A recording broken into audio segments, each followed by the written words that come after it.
Катастрофалната состојба во македонската железница кулминираше денеска. Два патнички возови што сообраќаат кон Скопје, еден од Кочани и друг од Битола утрово се расипаа. Околу 200 патници, меѓу кои инвалиди, мајки со деца, стари луѓе и работници, на овие пеколни температури едва и го издржаа долгото патување. Без храна и вода на отворена пруга, неинформирани, 4 часа чекаа да пристигне друг воз и да ги превезе до Скопје.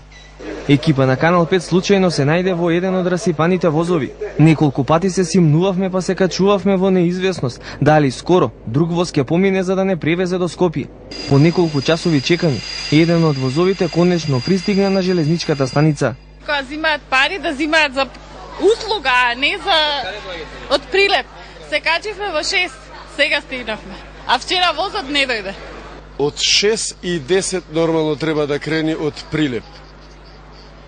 А сега е 12:10. Молим? Немам појма. Му си стишиле колцата или си сточкале лагерите? 6 сати жива катастрофа. Жива катастрофа. Жива. Кога веќе се организира, нели, Приво фест и најавува дека 300.000 има народ, тие 300.000 треба да се рачуна да се вратат, нели, нас. Покрај дотреениот возен парк на железницата, проблем создава и топлото време.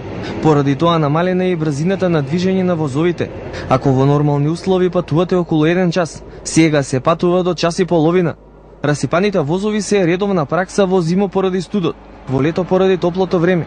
Од железничкиот транспорт вела дека состојбата е таква како што е. Во најава е купување на нови гарнитури возови и репарирање на дел од старите. Но за нови возови граѓаните ќе почекаат најмалку уште 2 години, поради процедурата на меѓународните тендери.